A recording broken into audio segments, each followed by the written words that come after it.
everybody, and welcome to Higher Ground. My name is Chris Hardwick. So glad you could join us. We're broadcasting from our cleft in the rock in the beautiful Blue Ridge Mountains of western North Carolina. It's Friday already, and we've been talking about the Book of Destiny last week and all this week, and it looks like we're going to carry it into next week. The Book of Destiny, aka the Book of Ephesians, because everything in the Book of Destiny, in the Book of Ephesians, is identifies who you are, who the church is, who Israel is, what a marriage should look like, what children should be responding to, and also the spiritual warfare aspect of Ephesians chapter 6. So we're going to get into all of that. We're still in chapter 4, and we're going to spend a little time on what we talked about yesterday because I think it's an important subject, and it has everything to do with dealing with unforgiveness and bitterness in your heart. So we're going to be in Ephesians chapter 4, verse 25. And by the way, if you've missed any of the broadcast, any of the the devotions day by day, you can find them on YouTube under Christopher J Hardwick, and in Rumble under Christopher J Hardwick. And in the YouTube in particular, there is a playlist that's all Higher Ground. So check it out. You can catch up. There's a lot of content we jam a lot in 10 minutes, I can tell you, but all those 10-minute broadcasts are all there. So we're in Ephesians chapter 4, and we're going to start at verse 25. It says, "Therefore, laying aside falsehood, speak truth, each one of you, with his neighbor, for we are members of one another. Be angry and yet do not sin, and do not let the sun go down on your anger." Now that's what we were talking about yesterday, because I hear this verse quoted, well, you can be angry but don't sin, and justifying anger. But they never finish the rest of the verse. What is the rest of the verse? Do not let the sun go down on your anger. Now, it's one thing to be angry, but if you let the sun go down, if you prolong it, you don't deal with it, and it can become a root of bitterness in your life. It can become unforgiveness. And the scripture's very clear that if you don't forgive, then you won't be forgiven. If you're in unforgiveness, you're turned over to the tormentors. That's what the scripture says, and the words are in red. That's what Jesus says. Now, this is important, because if you're angry and do not sin, and do not let the sun go down on your anger, then you can equate this, that sin is letting the sun go down on your anger. And then it goes on in verse 27, "And do not give the devil an opportunity," or give no place to the devil. Now, this is important, because if you let the sun go down on your anger and you end up in unforgiveness, then you have given place to the devil. Now, we need to forgive. That's what the scripture says. And Peter even asked, he says, he asked Jesus, "How many times should I forgive? 7? And Jesus said, "No, 70 times 7. In other words, you need to keep forgiving until it's until you're at peace and it actually becomes real." I just want to tell you a quick story here. Years ago, we had opened up a coffee house in our city called Rainbow's End Coffee House. And it started in a church basement, and it became so popular. We were packed out when we had this coffee house, and we only had it like once a month to begin with. Well, there was a man that came to that church that saw the fact that we'd packed out the basement of this church, and he presented the idea to me, thought it was the Lord, and he presented the idea, "Hey, listen, I'd like to open a slash deli type coffee house downtown Owasso. Would you be interested? I'll pay you. It'll be yours to run, but I'll pay you."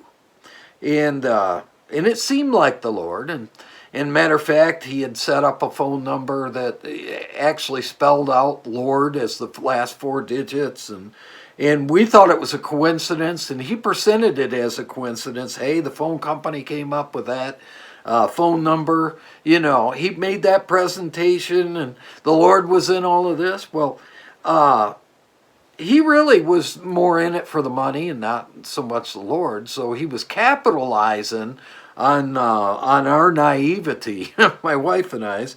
And but in any case, at some point in time, the relation he was very domineering and very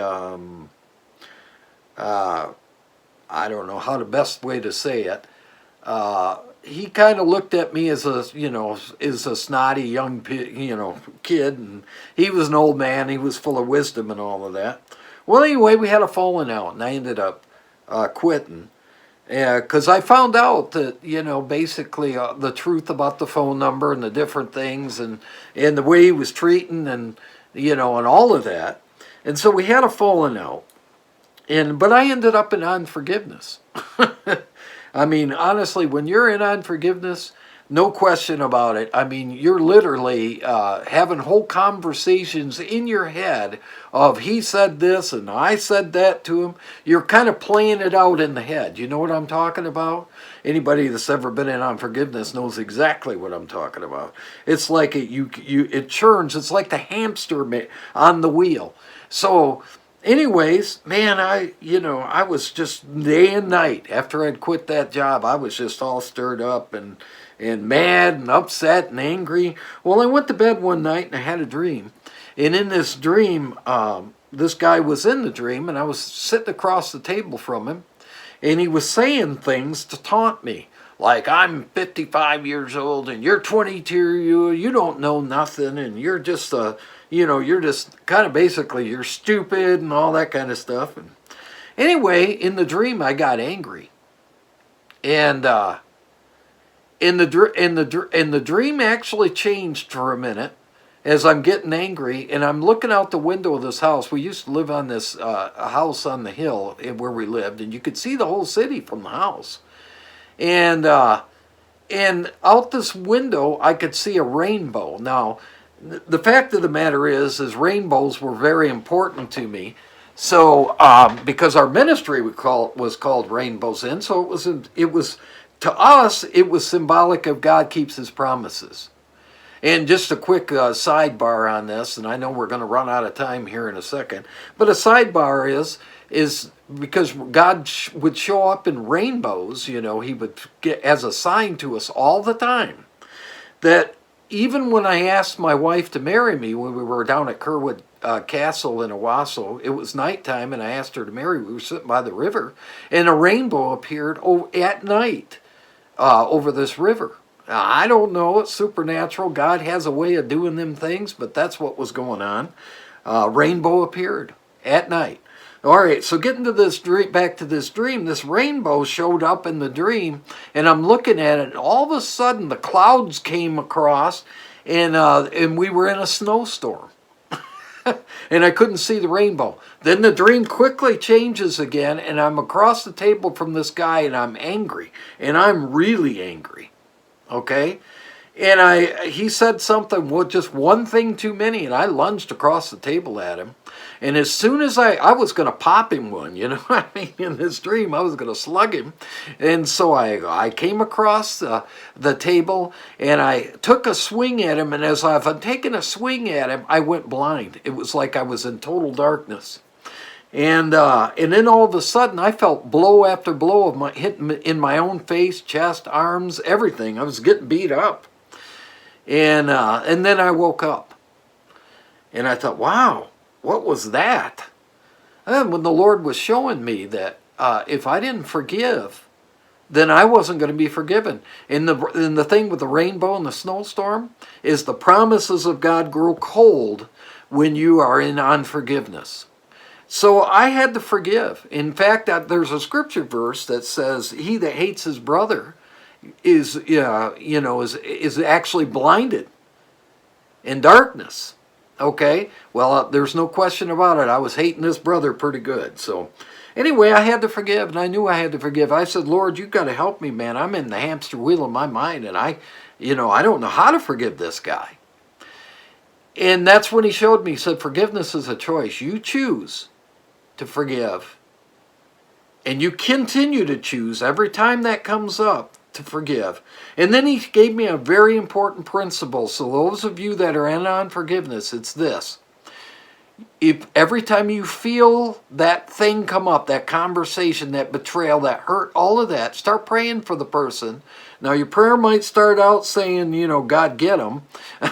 But really what you want to do is God bless them. God bless them. Every time that comes up. So forgiveness is a choice. So every time you find yourself stirred up about that person or that situation, say, Lord, I'm just going to pray a blessing on them. Now, after about 30 days of praying a blessing on this guy, it suddenly became real. I woke up one morning and it no longer tormented me. And that's what it is. Forgiveness is a choice. Well, we are completely out of time again. And we want you to, have a great weekend. Join us Monday on Higher Ground because we're going to continue on in this discussion as we're talking about. But start forgiveness now. Pray for the brother. It's a good principle to apply. And keep choosing to forgive because it is a choice and not a feeling. Well, we got to go. God bless you. We will see you Monday on Higher Ground. Go out and make it a great weekend, everybody, and bless you. Bye-bye now.